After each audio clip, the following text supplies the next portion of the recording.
नमस्कार छात्रों, मैं प्रियंका त्रिपाठी।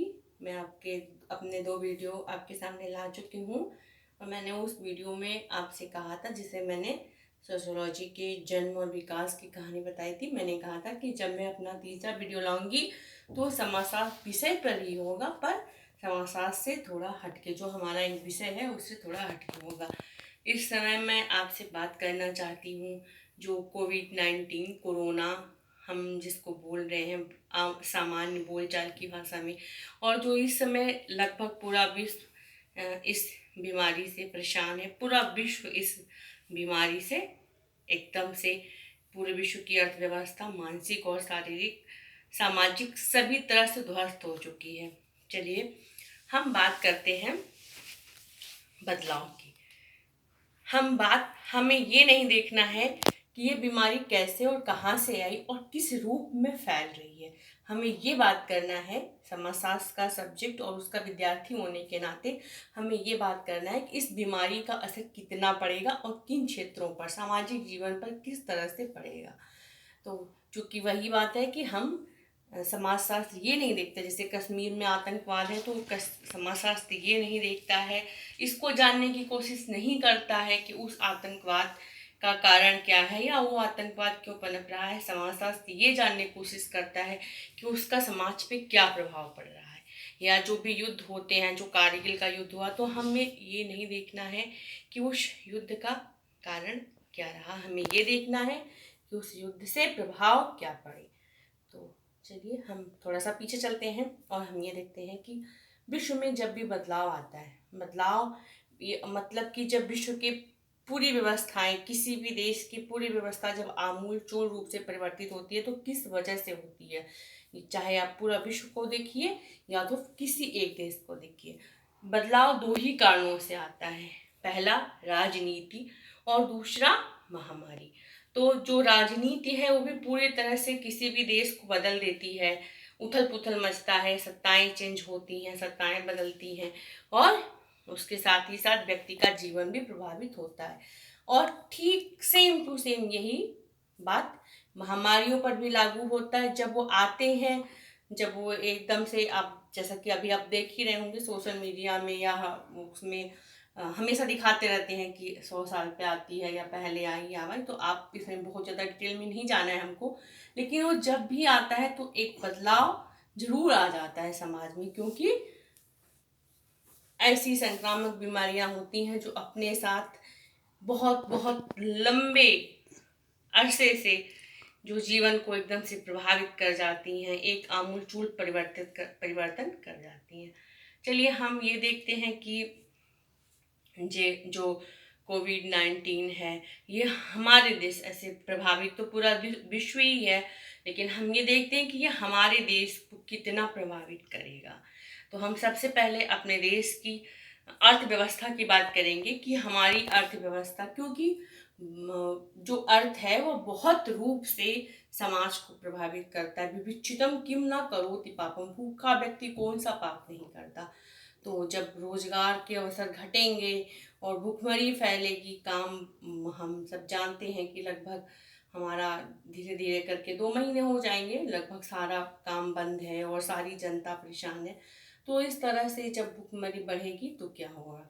हम जानते हैं कि ये लॉकडाउन का तीसरा चरण, थर्ड स्टेप चल रहा है और इसमें भी हमारी जो है, आप टीवी देखते ही होंगे, न्यूज़ के माध्यम से हमें पता चलता ही रहता है कि कितना तेज़ी से संख्या बढ़ती जा रही है।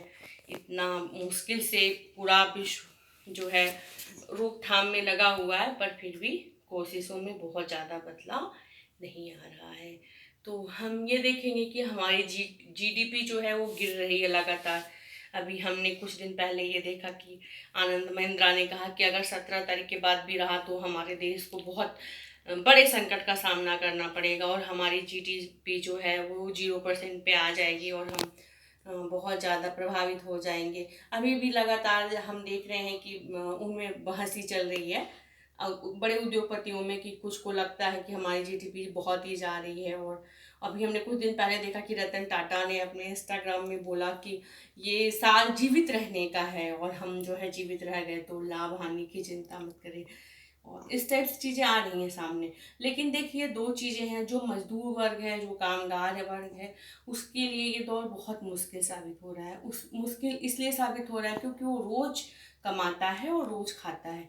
हम इसको सरल शब्दों में कहेंगे तो रोज़ कुआं खोदता है और रोज़ पानी पीता है, क्योंकि उसके पास एक तो नीतियाँ होती हैं उनकी, ऐसी होती हैं, वो बहुत जागरूक नहीं होते, बहुत समझदार नहीं होते, तो थोड़ा सा उनकी खुद की भी लाइफ होती है, नशे की तरफ झुकाव हो जाता है और ज़्यादा बच्चे हो जाते हैं, और उस सामाजिक रूप से भी वो जो है थोड़ा सा पीछे होने की वजह से उनके अंदर बहुत सारी कुंठाएं आ जाती हैं, तो इस वजह से तो पीछे होते होते हैं। और समाज और परिवार की भी बहुत बड़ी भूमिका होती है कि हम जो है उनको उनके लेवल का काम नहीं दे पाते हैं, कि वो जिस स्तर से हैं उस स्तर के उनको काम दिए जाएं और रोजगार के अवसर बढ़ाए जाएं। हम बात करते हैं तो हमें दो चीज़ें सामने आती हैं कि जो मजदूर वहाँ से आ रहे हैं, जो मजदूर बाहर से आ रहे हैं, बड़े शहरों से आ रहे हैं, वो दोनों तरह से अर्थव्यवस्था को प्रभावित करेंगे। क्योंकि वो मजदूर जो अपनी रोजी रोटी छोड़ के गाँवों से बाहर गए हैं, तो वो अपनी कमाई का 1/4 भाग अपने परिवार को भेजते हैं गाँव में। अगर वो वापस गाँव में आ गए तो गाँव जहाँ पे हमेशा अप्रत्यक्ष बेरोजगारी रहती है, ऐसी बेरोजगारी जो दिखती नहीं है पर रहती है, तो उस माहौल में वह अपने लिए और अपने परिवार के लिए क्या कर पाएंगे। और अगर हम ये सोचें कि सरकार को इसके लिए आगे आना पड़ेगा और छोटे छोटे मूलभूत उपाय करने होंगे, जिनसे कि उनको गांव में ही रोजगार के थोड़े से साधन मिल सके। खेती को भी बहुत बड़े स्तर पे एक रोजगार बनाना होगा, जिसमें कि उनको हमेशा से काम एक वैज्ञानिक तरीके से बहुत बदलाव की जरूरत हो जाएगी। और सेकेंड स्तर पे हम ये बातें देखेंगे कि बड़ा उद्योग तो प्रभावित ही है। जो ऑटोमोबाइल्स क्षेत्र हैं, वो पिछले साल से ही ध्वस्त है। कुछ ऐसे क्षेत्र हैं हमारे देश की अर्थव्यवस्था में जो पिछले साल से ही ध्वस्त हैं, तो उनके ध्वस्त होने से हमारी अर्थव्यवस्था इस साल तो और भी बहुत ही ज़्यादा प्रभावित रहेंगी, क्योंकि सारा ही मध्य वर्ग, उच्च वर्ग सभी प्रभावित है। तो ये इन क्षेत्रों के प्रभावित होने से भी अर्थव्यवस्था पर बहुत बुरा असर पड़ेगा। और हम जब आगे बढ़ते हैं, अर्थव्यवस्था इसलिए हम देख रहे हैं क्योंकि अर्थव्यवस्था बहुत विशेष रूप से हमारे समाज को प्रभावित करती है। बहुत डिटेल में नहीं जाएंगे क्योंकि ये अर्थशास्त्रियों का ही विषय है, इसलिए हमें बहुत डिटेल में नहीं जाना है। हाँ, सरकार को छोटे छोटे उपाय करके छोटे उद्योगपतियों को राहत देके, खुदरा व्यापारियों को इस तरह से मदद कर सकते हैं। और गांव में जैसे मनरेगा है, उस तरह की और योजनाएं ला के और एक विकसित समाज के लिए मजदूरों की मदद करके, और जो भी लोग हैं, मजदूरों के अलावा भी जो लोग हैं जो निचले तबके से ही हैं, तो उनकी मदद करके समाज को बदला जा सकता है। और अर्थ मजबूत रहेगा तभी थोड़ा सा, अर्थ बहुत बड़ी भूमिका रखता है सामाजिक बदलाव में। अब हम जब सामाजिक बदलाव की बात करेंगे तो उसमें हम मानसिक बदलाव की भी बात करेंगे कि ये जो कोविड-19 है, ये मन पर क्या असर डालेगा। मन को देखिए, मन के लिए दर्शन शास्त्र में एक सूत्र है, देहात्म संबंध, देह और आत्मा का संबंध। तो मन जो है वह कहीं ना कहीं देह के साथ जो भी चीज़ें होती हैं उनसे प्रभावित होती है। तो जो भी घटनाएं घट रही हैं उसका मन पे असर पड़ना स्वाभाविक है। आप हर दिन वही चीज़ें देख रहे हैं, वही सुन रहे हैं, वही समझ रहे हैं कि बस ऐसे ही आ रहा है, और तो उसमें भी थोड़ा पॉजिटिव रहिए, थोड़ा सा जो है सकारात्मकता ढूंढिए। जैसे कि सिर्फ ये मत देखिए कि इतना हुआ और इतने लोग खत्म हुए, ये भी देखिए कि इतने लोग इसमें बचे भी हैं और इतने लोग इसमें स्वस्थ भी हुए हैं। तो इस तरह से आपको सकारात्मकता जो है वो एक आपके अंदर एक ऊर्जा का निर्माण करेगी और उससे आपको मदद मिलेगी। उसके साथ ही साथ अब चूँकि सारा ही कुछ प्रभावित है, जो भी हमारे इंफ्रास्ट्रक्चर्स हैं, हमारा पूरा घर से लेके बाहर तक का सारा ही कुछ, तो फिर हम जो है एक ऐसे दौर में जी रहे हैं कि घर से ही हम काम भी कर रहे हैं, वर्क फ्रॉम होम। तो उसमें भी देखिए जो घरेलू में थोड़ा सा प्रॉब्लम्स हो रही हैं। और एक दूसरी बात ये है कि कुछ ऐसे काम हैं जो ऑफिस में ही किए जा सकते हैं, कुछ ऐसे काम हैं जो उसी जगह पे रख के किए जा सकते हैं जहाँ का वो काम हो। क्योंकि ऑफिस का काम घर से हो सकता है, मगर ऑफिस कैंटीन तो ऑफिस में जाके ही खुलेगी, तो वो जो कामगार होगा उसका, उसके लिए ये दुविधा की स्थिति होगी कि वो इसमें क्या करे। काम होते हुए भी उसके पास काम नहीं है, बाकी लोगों के पास काम है। दूसरी बात ये है कि हमारे यहाँ जो है इतना मजबूत इंफ्रास्ट्रक्चर नहीं है, इतना मजबूत हमारा जो है डाटा और हमारा जो है मोबाइलिंग सिस्टम और सोशल सिस्टम इतना मजबूत नहीं है कि हम इसको जो है बहुत अच्छे से मेंटेन करें। तो इसमें भी अभी बहुत ऐसे वर्ग हैं जिनके पास ये सुविधाएं नहीं है, तो उनके लिए भी जो है ये चीज़ें होनी चाहिए।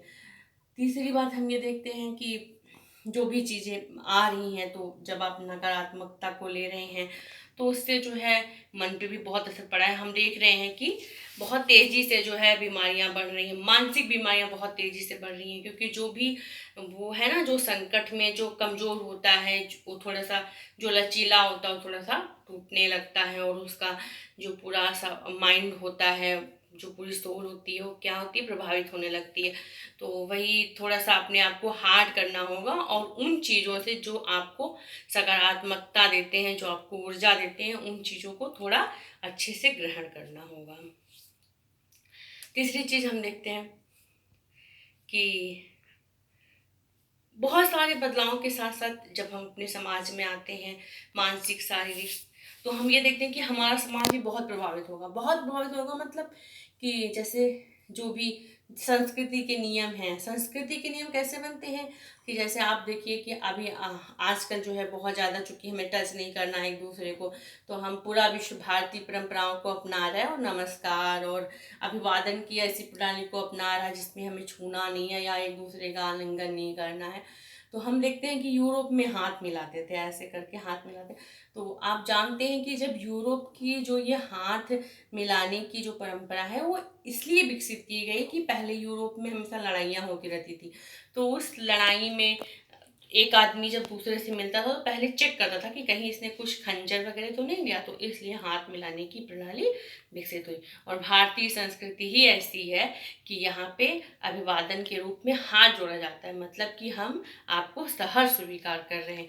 तो इस तरह से अपनी संस्कृति को भी ध्यान में रखिए कि हमारी संस्कृति भी मतलब हमें सिखाती है कि हम जो है बहुत मजबूती के साथ, सबसे अलग है हमारा खान पान भी अलग है और बाकी चीज़ें भी अलग हैं, तो इस वजह से भी हम मजबूती के साथ इस बीमारी से लड़ लेंगे और निश्चित तौर पर हम खड़े रहेंगे। और इतना सूचना तकनीक का इतना बड़ा दौर है और इतनी इससे चीज़ें आ रही हैं कि हमें रोज़ पता चल रहा है कि कहाँ क्या हो रहा है और किससे लाभ हुआ और किससे हानि हुई। तो ये भी बहुत पॉजिटिव है। नेगेटिव अगर हम लें कि बहुत सूचनाओं का दौर है और इससे मानसिक रूप से आघात पहुंच रहा है, तो इसका दूसरा पहलू भी है कि जो हम सकारात्मक रूप से लें कि इसमें कितना लाभ है और कैसे हमको रहना है, तो हमको जो है बचाव संभव है। देखिए जब 1918 में स्पेनिश फ्लू आया तो सिर्फ उत्तर प्रदेश में 20 लाख मौत हुई। पूरा विश्व तो हम जानते हैं कि 2 से 5 करोड़ तक लोगों की मौत हुई थी, लेकिन सिर्फ उत्तर प्रदेश में, जिसमें निराला जी के परिवार वाले भी प्रभावित हुए थे, उनकी पत्नी और परिवार वाले, तो उसमें जो है सिर्फ उत्तर प्रदेश में 20 लाख मौतें हुई थी। तो हम ये देखेंगे कि उस समय उतना अभाव था ज्ञान का, उतना सूचना तकनीक का अभाव था, लोगों को पता ही नहीं चलता था कि वहाँ पे कितना हुआ और यहाँ पे क्या करना है, हमें कैसे बच सकते हैं। अभी तो आपको सब कुछ पता है कि आपको सिर्फ सुरक्षित रह के आप इस बीमारी से, इस लड़ाई से लड़ सकते हैं। तो आप जो है सुरक्षित रह के ही, आप कुछ नहीं करेंगे, आप बस घर में रहिए, आप इस बीमारी से बच जाएंगे। अभी चूंकि कम्युनिटी ट्रांसमिशन नहीं हुआ है, बड़े शहर हैं जो प्रभावित हैं, लेकिन अभी छोटे शहरों में कम्युनिटी ट्रांसमिशन नहीं हुआ है, तो इसलिए यहाँ ऐसी संभावना नहीं है फिलहाल कि बहुत ज़्यादा हर तरह से खतरे हैं हमें। लेकिन अभी हमें बचाव की बहुत ज़रूरतें हैं और हमें जो है इसको लेके सतर्क रहना होगा। जब हम आगे बढ़ते हैं तो हम ये देखते हैं कि समाज में बदलाव के जो बहुत सारे रूप हैं, उसमें पूरा विश्व में एक बहुत बड़ा बदलाव आएगा। ये बदलाव सिर्फ भारत में नहीं आएगा, पूरे विश्व में आएगा कि पूरा विश्व जो मिसाइलों के दौर में जी रहा था, एक होड़ लगी थी कि किसके पास कितनी मिसाइलें और कौन किस मिसाइल की लॉन्चिंग कर रहा है, तो अब ये पूरा विश्व डॉक्टरों की तरफ बढ़ेगा और पूरा विश्व इस तरफ जाएगा कि किसके पास कितने डॉक्टर्स हैं और कैसे डॉक्टर्स तैयार किए जाएं जो बीमारियों से लड़ सके। और उसके साथ ही साथ आदतें बदलेंगी, सफाई की आदत, स्वच्छता की आदत बदलेगी लोगों की, क्योंकि अब ये जो हम रोज़मर्रा की ज़िंदगी में करने लगते हैं वह कहीं ना कहीं हमारी आदत बन जाती है। तो इस बीमारी से कहीं ना कहीं हमारे अंदर एक बहुत बड़ा बदलाव होगा भारतीयों के अंदर, कि हमारी जो गंदगी की आदत थी वो आदत बदलेगी। और तीस जब और बातें सामने आएंगी तो एक बहुत बड़ी बात ये भी सामने आएंगी कि जो भारत की जनता है वो बदलाव तो चाहती है। बदलाव इट मीन्स हम तुरंत चीज़ों को ग्रहण कर लेते हैं। तो हमने जो है बहुत अच्छे से इस बीमारी पर रोक भी लगाई है, और हमारा आयुर्वेद भी बहुत प्रभावी रूप से इस पर कारगर हो रहा है। आयुर्वेद में भी ऐसी चीज़ें हैं जो बहुत तेज़ी से इसके विकास के लिए काम कर रही हैं। व्यक्ति की आदतें भी बदलेंगी और समाज की आदतें बदलेंगी। साथ साथ जो है महिलाओं के प्रति हम ये देख रहे हैं कि इन दिनों महिलाओं के प्रति हिंसा बढ़ गई है, घरेलू हिंसा बहुत तेज़ी से बढ़ी है।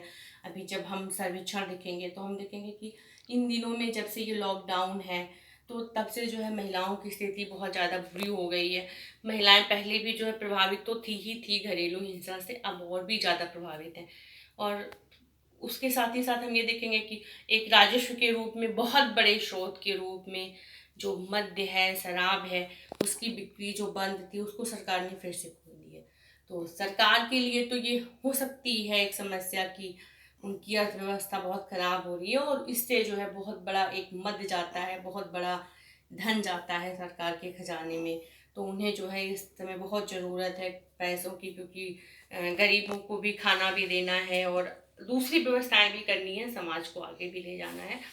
लेकिन आप देखिए कि हमारा समाज इतना प्रभावित है, लेकिन हमारे जो है युवा वर्ग हैं और जो अ, मतलब बहुत सारे ऐसे लोग हैं जिनको देख के आपको लगता है कि इन्होंने कैसे खरीदा, क्योंकि बहुत मतलब जो भी पिक्स आ रही हैं तो लग रहा है कि बहुत गरीब हैं और वो लाइन में लगे हैं, तो या बहुत अमीर है। मतलब हमारे देश में ये समस्या बढ़ती ही जा रही है युवाओं में, और सभी वर्ग में ये समस्या बहुत तेज़ी से बढ़ रही है। अब चाहे आप इसको अलगाव कह सकते हैं, विघटन कह सकते हैं, या फिर एक तरह से फैशन कह सकते हैं कि हमारे सारे अभिनेता सारे और जो भी हमारे बड़े खिलाड़ी होते हैं वो सैंड की बोतलें खोलते जरूर हैं। तो इससे जो है युवा वर्ग बहुत प्रभावित होता है और उस तरफ जो है जाता है। तो हमारा एक गरीब देश होने की वजह से और एक गर्म जलवायु का प्रदेश होने की वजह से हमें ये भी सोचना पड़ेगा कि हमारी यहाँ की अर्थव्यवस्था सामाजिक रूप से भी हमको इसके लिए अलाउ नहीं करती है, और हम इस पर रोक लगाएं।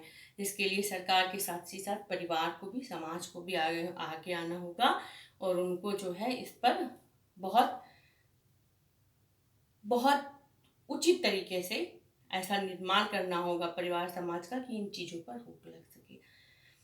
और जो सबसे अंतिम बात, बहुत ज़्यादा मैं नहीं बोलूँगी आपसे, यही है कि बदलाव आएगा, ज़रूर आएगा। और जो कोई महामारी आती है, आप ध्यान से देखेंगे, अगर आपने ज़रा सा भी इतिहास पढ़ा है या आपको रुचि है, तो आप देखेंगे कि जब भी कोई महामारी आती है, जब भी कोई बदलाव होता है, तो एक तानाशाह ज़रूर उभरता है। तो 1918 में स्पेनिश फ्लू के बाद हिटलर का जन्म हुआ था, और हम देखते हैं कि हिटलर ने किस तरह से प्रभावित किया, किस तरह से चीज़ों को बदला। तो अब देखिए कि इस महामारी के बाद क्या होता है और हम कैसे रहता है पूरा विश्व, क्योंकि जो है अमेरिका बहुत सुपर पावर है और बहुत गुस्से में है, और उसको WHO और चीन के प्रति भी कि इन्होंने जो है हमें बताया नहीं, और इस तरह की चीज़ें हम रोज़ देख सुन रहे हैं। तो देखिए आगे क्या होता है। लेकिन फिलहाल हमारे लिए यही अच्छा है कि हम जो है मानसिक रूप से मजबूत रह के इस बीमारी से लड़ें और घर में रहें। घर में रहना सबसे सही है, स्वस्थ रहें और ध्यान दें अपना। आपने बहुत ध्यान से मेरा वीडियो देखा, सुना और समझा। अब अगला मैं जब भी लाऊंगी तो मैं उससे अपने सब्जेक्ट से ही रिलेटेड लाऊंगी, और उसके बाद मैं एक दिन महिलाओं की स्थिति पर चर्चा करूंगी। हम फिर छोटे छोटे वीडियोज़ में ऐसे पढ़ाई करते रहेंगे जब तक कि मेरे पास पूरे इंफ्रास्ट्रक्चर्स नहीं बन जाते स्टडी के। और आप, अंतिम बात, आप स्वस्थ रहिए और सुरक्षित रहिए। धन्यवाद।